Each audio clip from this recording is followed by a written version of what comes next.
Vous êtes né d'un père américain et d'une mère néerlandaise. Diplômé de Sciences Po, je crois que vous vous destinez plutôt à la finance. Mais le journalisme vous attire, vous a toujours attiré. Et vous débutez votre carrière en collaborant avec plusieurs journaux, le Quotidien de Paris, le Figaro, Historia. Et je crois que, c'est en lisant d'ailleurs votre livre, je n'avais pas bien compris que c'est une interview avec Martina Navratilova en 87 qui vous propulse sur le devant de la scène sportive. Et vous dites d'ailleurs d'elle, alors je ne pense pas que ce soit l'unique raison, mais vous dites d'elle qu'elle est votre porte-bonheur. Vous vous présentez lors du golf, commentez les JO, dernièrement votre voix résonnait à Sochi, Roland Garros, et bien sûr le patinage artistique avec votre ami Candeloro. Amateur de musique classique, vous avez présenté les mélodies de Nelson sur Radio Classique. On vous a retrouvé aussi en 2011 sur la scène du théâtre de Gymnase avec votre fille pour une comédie Nettoyage de printemps. Et au passage, je salue votre épouse qui est au premier rang. Voilà, Dominique. Voilà. Que l'on peut applaudir aussi. Vous étiez au théâtre du Ranelagh pour raconter Chantraîné, le chanter et le raconter. Donc vous êtes musicien, comédien, et vous êtes aussi l'auteur de plusieurs livres, Nelson hors antenne, C'est à vous Nelson, un très beau livre sur Jean Ferrat, vraiment que j'aime beaucoup. Le roman de Londres, et ce livre sur Chantraîné qui avait fait l'objet d'une très très belle soirée ici. Ce soir, votre dernier livre, 300 pages merveilleusement bien illustrées, de photos belles, magiques et envoûtantes, avec un très joli texte, le vôtre, où vous retracez l'histoire du sport de 1900 à nos jours. Votre livre m'a filé un soupçon de virus. J'ai eu un immense plaisir à lire, à découvrir cet univers où finalement se jouent, comme sur une scène de théâtre, les plus grands drames, les plus grandes joies, les plus amères déceptions, et où se nouent aussi de très belles amitiés. Et je dirais qu'à l'heure où les valeurs vacillent, le sport est certainement un tremplin extraordinaire pour la jeunesse d'aujourd'hui, pour retrouver les 4 grands H que vous citez dans votre préface: humour, humilité, honneur et humanité. Voilà.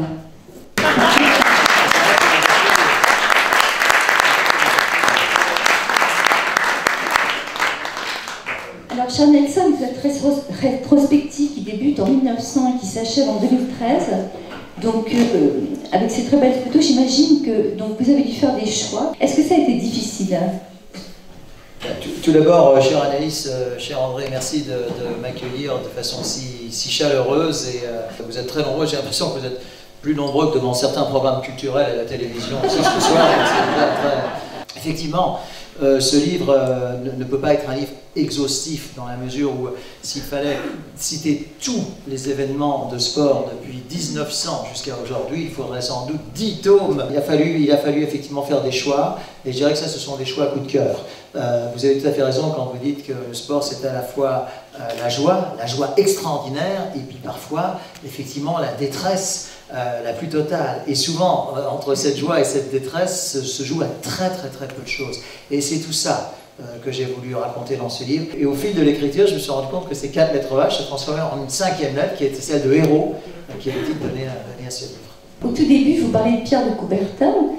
Moi, je ne savais pas qu'il était enterré à Lausanne, et j'ai découvert que son cœur était à Olympie. Oui. Très beau symbole, ça c'est extraordinaire. Oui. Donc c'est le concepteur du sport moderne. Donc quelle a été son action déterminante? Son action a été absolument déterminante, c'est le mot, fondamental, puisqu'il a donc réinstauré, suite à un discours historique à la Sorbonne en 1892, il a réinstauré les Jeux Olympiques modernes en 1896 à Athènes Olympie. Pierre de Coubertin, son cœur repose à Olympie, effectivement, dans une urne, et son corps à Lausanne. Et ce n'est pas un hasard, puisque, comme vous le savez, le siège du CIO, du Comité Olympique International, est à Lausanne, en Suisse. Quelles sont les premières photos dont vous aimeriez parler, qui sont pour vous vraiment le symbole du début du siècle, enfin au niveau sportif?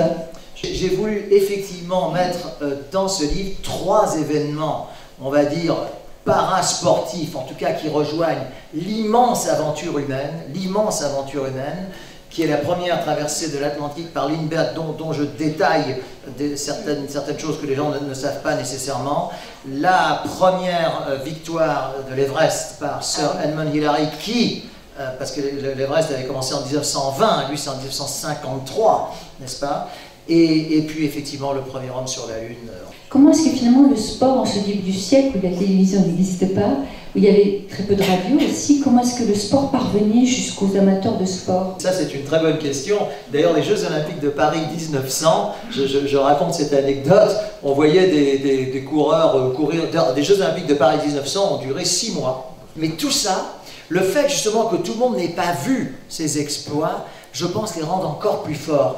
Et c'est ça aussi que j'ai voulu développer dans ce livre. Et votre premier hommage est rendu à une femme, pratiquement. Donc Suzanne, alors je ne sais pas si je le prononce mal, Lenglen, c'est ça, qui a donné son nom au deuxième cours de tennis de Roland Garros. Absolument. Alors pourquoi avoir choisi une femme? Eh bien, tout d'abord, alors je suis content de cette question et je suis content que ce soit une femme qui pose cette question. Au moins 30% des événements qui sont dans ce livre mettent à l'honneur les femmes.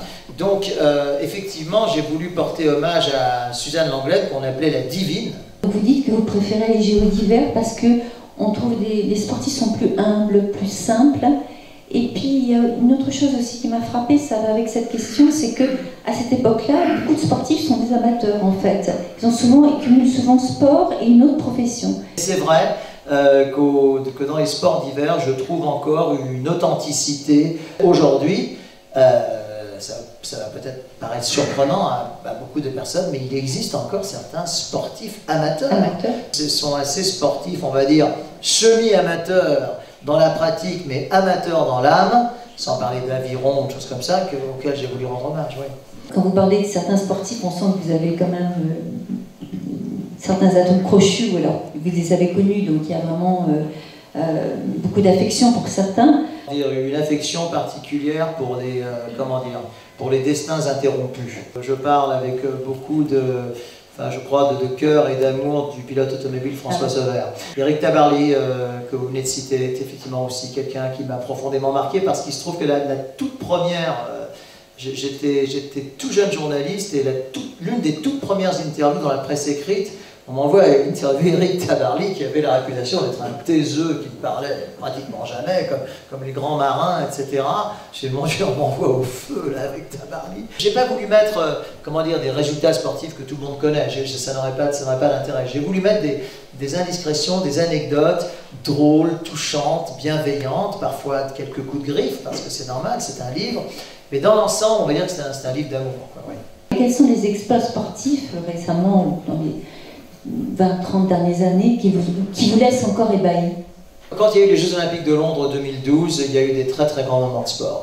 Sur le plan du succès populaire, jamais on a vu autant de monde dans des Jeux paralympiques. Pourquoi? Parce qu'il se trouve qu'en dehors de l'amour du sport, de l'amour porté au sport des Anglais, il se trouve que beaucoup de gens pour les JO n'avaient pas pu obtenir de place. Et ils se sont donc, rattrapés, si je puis dire. Ce qui pour les Jeux paralympiques a été formidable. Jamais ils ne s'attendaient à courir, sauter, nager, que sais-je, devant autant de monde. Les Jeux Olympiques de Londres 2012, c'est ce qui m'a incité à écrire ce livre. Comme au cinéma, certains sportifs sont devenus des légendes. Je pensais à Cerdan, qui est mort très jeune.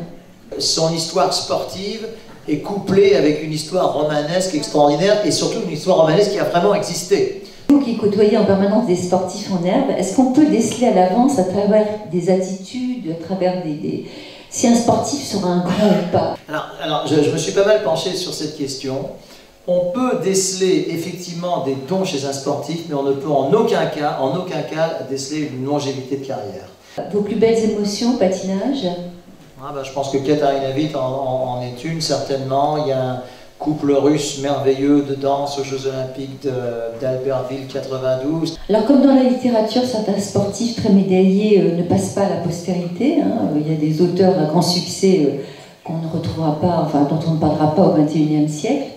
Et puis il y en a d'autres qui ont été moins médaillés, mais qui sont plus charismatiques et plus populaires. Vous parlez d'un nageur américain qui effectivement a remporté 3 ou 4 médailles d'or, mais qui est un peu tombé dans l'oubli.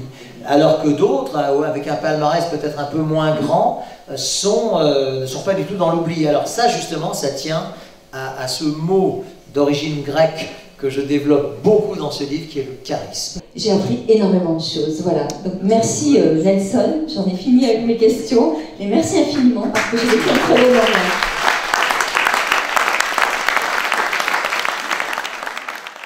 Vous êtes un homme public, alors quelle est l'interview qui vous a le plus marqué dans votre carrière? Les rencontres peut-être avec Usain Bolt dont on parlait tout à l'heure, je trouve que c'est un garçon, par rapport à sa notoriété, son palmarès, est resté d'une simplicité, d'une vraie gentillesse. Et il me semble que c'est quelqu'un d'assez authentique. À vous, quel est votre plus grand regret? Quel est le sportif que vous auriez aimé interviewer et que vous n'avez pas encore pu interviewer? Je n'ai pas de regrets. Je pense que toutes les personnes que j'ai pu dans l'exercice de ma fonction approcher, j'ai pu à peu près les approcher. Non, j'ai pas trop de regrets de ce point de vue-là, non. Vous avez rendu hommage à Lindbergh et ça m'a tout de suite fait penser à un autre grand pilote, Roland Garros. Mais après tout, qui sait dans cette salle pourquoi le stade s'appelle Roland Garros? Pourquoi cet hommage a été rendu? C'était un aviateur réunionnais. Il a été abattu en octobre 1918. Donc moins d'un mois avant la fin des combats. Pourquoi le coureur du Tour de France qui est en tête ou qui gagne porte un maillot de couleur jaune? Il se trouve que le fondateur du Tour de France, c'était Henri Desgranges, qui en même temps était le fondateur du journal L'Équipe, et qui, je crois, était en jaune. Anaïs, c'est un vrai plaisir. 2015 bonheur. Ah bah ça c'est gentil de mettre ça. Sportif à venir. Je vous offre un très beau cadeau de la part d'Emmanuel Levin. Voilà, je représente Emmanuel Levin, donc c'est un parfumé sur couronne.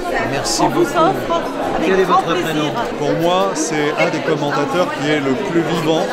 Il a le talent de faire partager l'émotion qui est la sienne, et ça c'est vraiment extraordinaire. Génial, j'adore les anecdotes et celles-là sont les plus belles. C'est quelqu'un qui arrive à nous emmener, ça devient de la poésie pratiquement. Il en parle avec beaucoup de passion, de simplicité, il donne envie, il donne une image très positive du monde du sport. Je trouve qu'il a été ce soir fidèle à lui-même, c'est-à-dire un aristocrate du sport. J'adore Nelson Montfort, c'est mon idole. Elle m'avait parlé de ses rencontres ici. C'est la deuxième que je fais. Je parlais de Charles Trenet, mon précédent livre. Et là, ce soir, pour mon livre Sport, mes héros et légendes. C'est un joli moment d'échange et de partage, oui. Ouais. J'étais très content. Très, très content. Et je remercie Anaïs de prendre ces initiatives, parce qu'il faut toujours une volonté, il faut toujours un organisateur et tout. Elle fait ça très, très bien avec beaucoup de cœur et beaucoup de générosité.